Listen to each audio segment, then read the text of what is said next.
आप देख रहे हैं द तर्कस। और आज हम नारी जगत के लिए कुछ बात करेंगे। और हमारे साथ उपस्थित हैं पूजा सिंह, जिन्होंने एम.कॉम की शिक्षा लिया है और उसके बाद आपने टूरिज्म पर क्या किया है, एम.बी.ए किया है। तो आज एक तरह से प्रतिनिधि हैं आज के समय की तमाम युवतियों के लिए। तो मैं उनसे कुछ ज्वलंत मुद्दों पर बात करूंगा।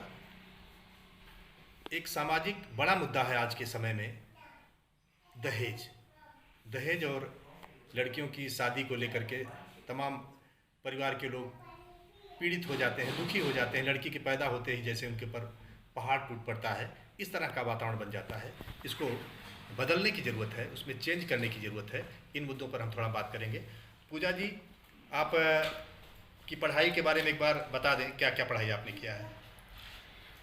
मैंने अपना ग्रेजुएशन कंप्लीट किया है बीकॉम से, और उसके बाद मैंने पोस्ट ग्रेजुएशन किया है टूरिज़्म फील्ड में। मैंने एमबीए किया है, मास्टर्स इन बिज़नेस एडमिनिस्ट्रेशन।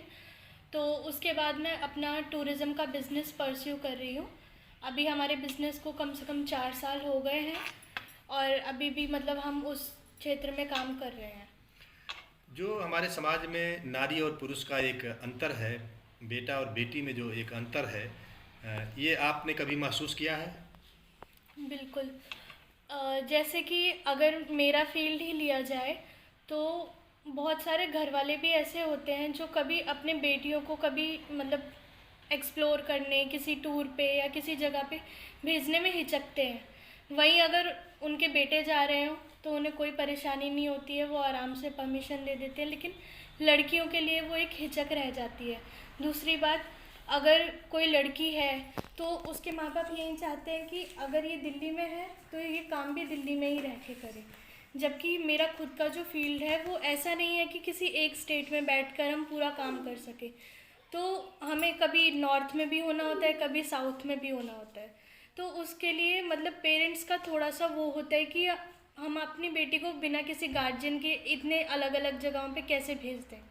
जबकि अपने आप में एक बड़ी बात है कि कोई युवा या युवती पूरे देश स्तर पर उसकी पकड़ हो, उसकी पहुंच हो, उसका आना जाना हो, उसकी समझ हो, तो ये तो एक बड़ी बात है कि उसका एक जो फिगर है, जो उसका चेहरा है, वह राष्ट्रीय स्तर का बनता है। ये अपने आप में एक बड़ी बात होती है। इस पर खुश होना चाहिए और इस तरह की परिस्थितियाँ हमें निर्माण करनी चाहिए। जबकि हमारी समाज नीति भी जैसा बता रही है उस तरह की नहीं है।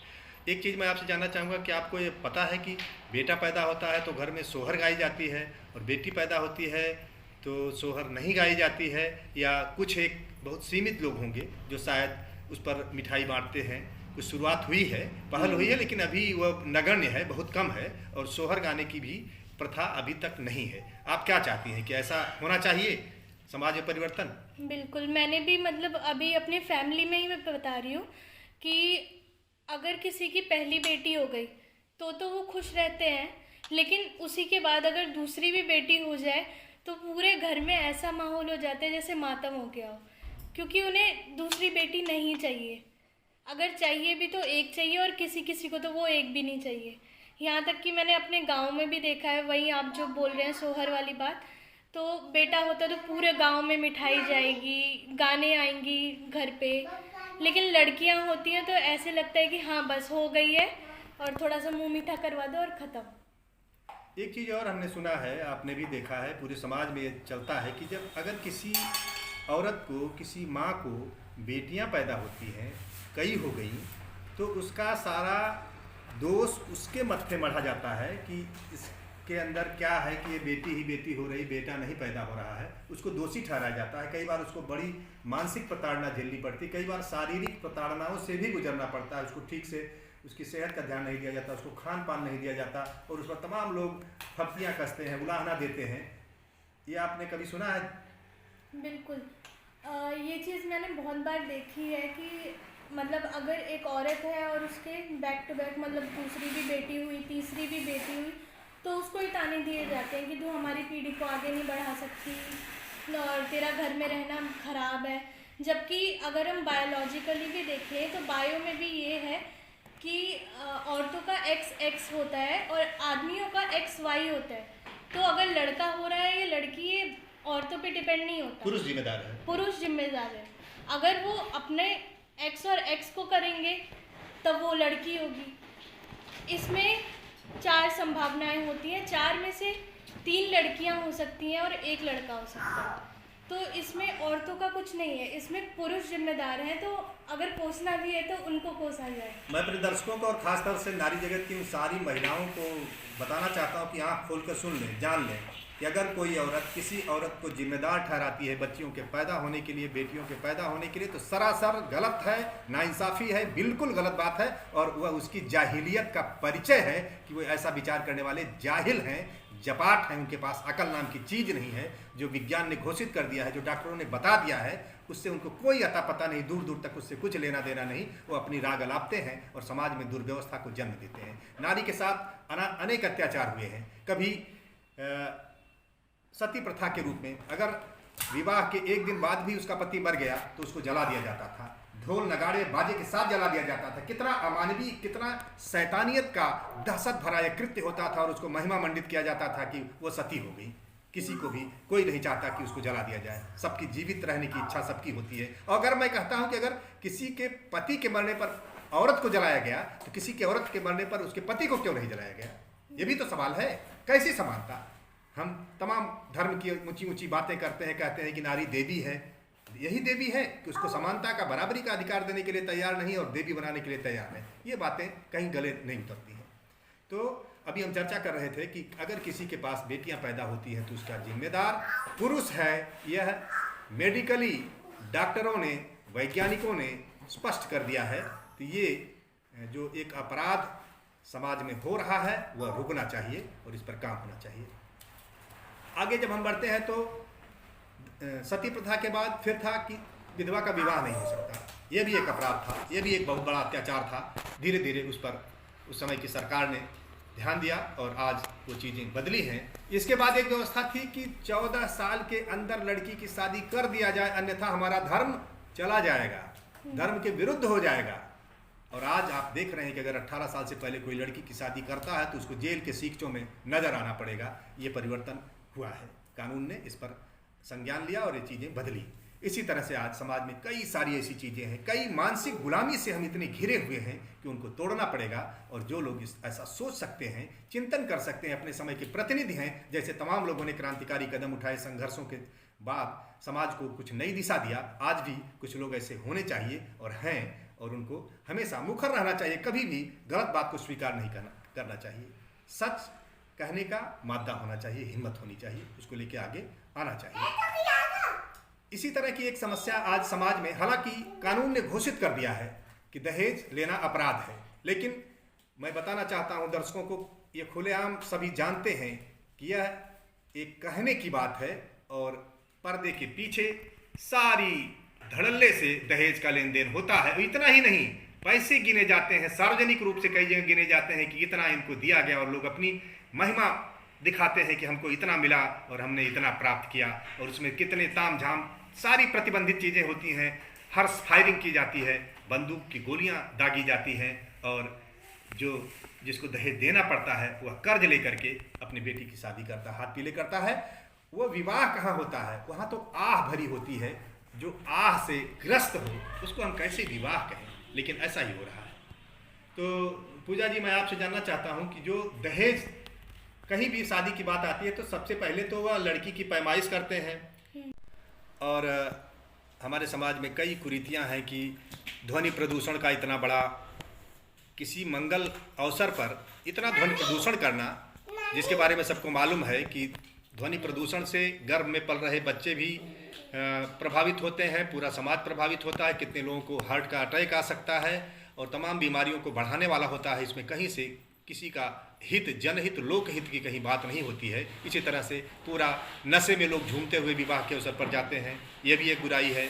तो अनेक बुराइयों से इतना बेहद खर्चीला, तो जो ये स्थिति उभर करके आई है कि अगर कोई कहीं जाता है शादी विवाह के लिए तो सबसे पहले मुख्य बात ये होती है कि कितना लेन देन होगा, कितनी कीमत लगाई जाएगी। इस पर हालांकि तमाम साहित्य से लेकर के सिनेमा तक दूल्हा बिकता है और कितनी चीज़ें आ चुकी, लेकिन अभी भी बदस्तूर यह विधिवत जारी है कि यह बात एक मुख्य बात के रूप में होती है और इसका अपवाद देश में बहुत ही सीमित है, जहाँ वैज्ञानिक सोच के लोग, तर्कशील विचार के लोग और जिनके अंदर मानवता है, इंसानियत है, जिसको हम असली धर्म कह सकते हैं, इंसानियत है, वहीं शायद इससे अलग कुछ आपको मिलेगा। अन्यथा एक पूरा का पूरा काकस इस तरह का है कि उस एक मानसिक गुलामी भी कह सकते हैं कि उसके पूरा तंत्र है कि उससे बाहर निकलना मुश्किल है सामान्य आदमी के लिए। वहाँ इतने कार्यक्रम, इतने कर्मठ शादी विवाह के नाम पर होते हैं कि 1 महीने तक अपना काम धाम बंद करके गांव के लोग उसमें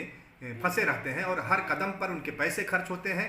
जबकि विवाह करना कौन सा इतना बड़ा अपराध है कि लोग उसके लिए इतना बड़ा दंड भुगतें। जिनके पास पैसे नहीं हैं, जिनके पास काला धन है, गलत धन के पैसे हैं, उनकी देखा देखी बाकी समाज के लोग भी कर्ज लेकर के कई वर्षों तक उस कर्ज को भरने में परेशान रहते हैं, लेकिन उस गुलामी को तोड़ने की हिम्मत नहीं रखते।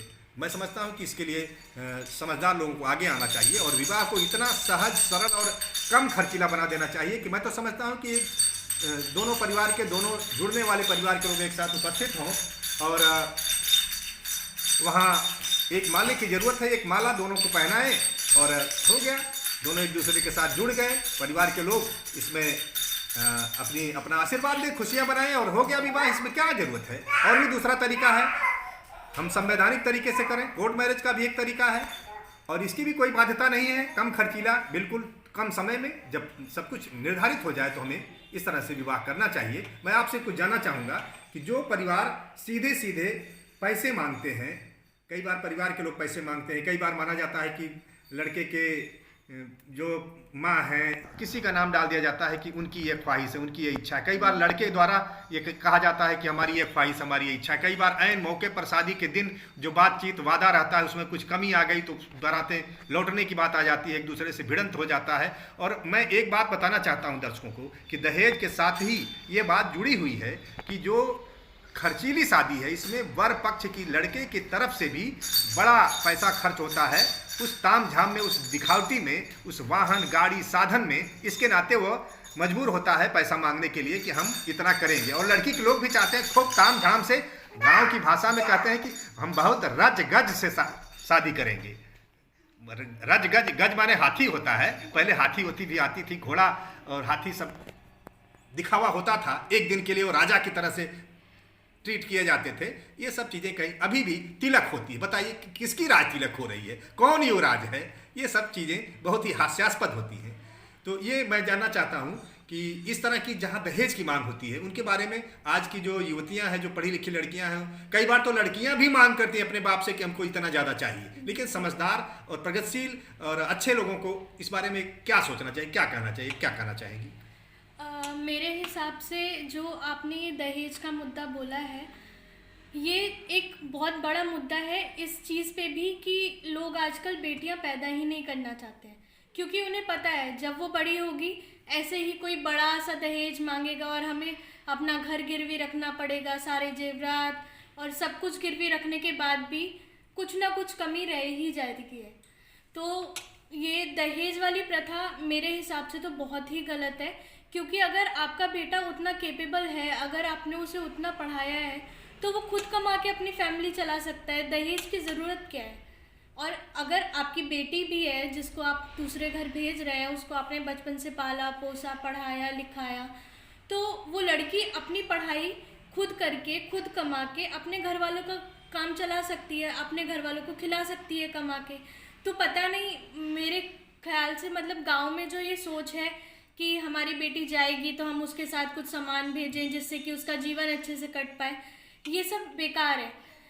इवन अगर मतलब हम दहेज देते हैं तो सामने वाली पार्टी जो होती है उनके दिमाग में ये बैठ जाता है, ठीक है आज इन्होंने अपनी बेटी के लिए इतना दिया, आगे अगर हम और मांगेंगे इनकी बेटी का नाम लेके तो वो और देंगे, और नहीं देंगे तो बेटियों को सताया जाता है, उनको मारा पीटा जाता है, उनको बोला जाता है कि तुम अपने पिता से या अपनी माता से इतने पैसे मांग कर लाओ तभी तुम्हें आने देंगे।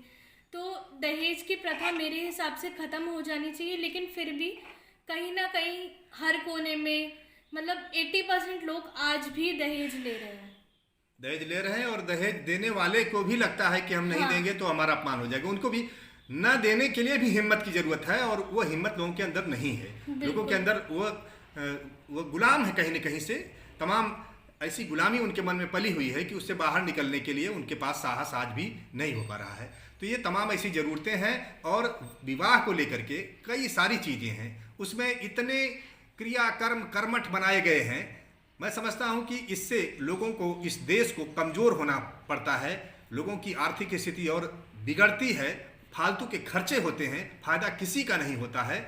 ऐसी चीज़ें अगर किसी का फ़ायदा भी होता हो, कहने को तो लोग कहेंगे कि दारू भी बिकता है तो दारू बेचने वाले का फ़ायदा होता है, बिजनेस का फ़ायदा होता है, देश का फ़ायदा होता है। अगर इस तरह से फ़ायदे गिनाए जाएँ तो यह दिमागी दिवालियेपन की बात हो सकती है। इस तरह की बात में कहीं कोई अच्छी बात नहीं है। और एक समस्या मैं देखता हूँ, ये जातीय व्यवस्था जो वाहियात है, व्यर्थ है, जो वर्ण व्यवस्था की उपज है, जो आज कालबाह्य हो चुका है, जिसको हर वरिष्ठ और समझदार व्यक्ति कालबाह्य घोषित कर चुका, आउट ऑफ डेट, बेकार की चीज़, उसका कोई मतलब नहीं है, सकारात्मक कोई अर्थ नहीं है।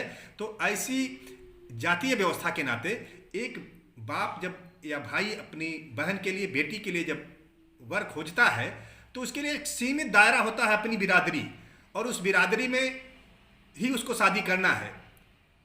अगर ये चीज़, हम भारतीय हैं, हम सनातनी हैं, तमाम ऐसी बातें हैं, अगर इसका एक दायरा बड़ा होता कि हम देश भर में स्वतंत्रता से उसको खोज पाते तो शायद हमारे लिए आसान होता। लेकिन हमारी मजबूरी है कि चाहे वो सीलवान हो या ना हो, उसके अंदर गुण चरित्र हो या ना हो, वो चाहे दारू पीता हो, चाहे तमाम 5 सीलों का हनन करता हो, लेकिन हमको अपनी बिरादरी में ही करना चाहिए। यह अपने आप में बड़ी ही भयानक दुर्व्यवस्था है इस देश में। अगर जिनके अंदर जरा सी भी राष्ट्र भाव, धर्म भाव जिंदा हो, ऐसे धर्माचार्यों को ये घोषणा करनी चाहिए कि विवाह की पूरी स्वतंत्रता होनी चाहिए और कोई भी जाति का बंधन नहीं होना चाहिए। जो जातीय जड़ताओं में आज भी जड़े हुए हैं वो इस देश के कभी भी सच्चे नागरिक नहीं हो सकते, वो देश और धर्म के प्रति कभी वफादार नहीं हो सकते, वो स्वार्थी हो सकते हैं, वो चतुर हो सकते हैं, केवल अपना बिजनेस चलाने के लिए ये सब चीज़ें फैलाए हुए हैं। और मेरा एक बहुत दृढ़ विश्वास है और लोगों से मैं कहना चाहता हूँ कि विवाह कराने का काम लंबे समय से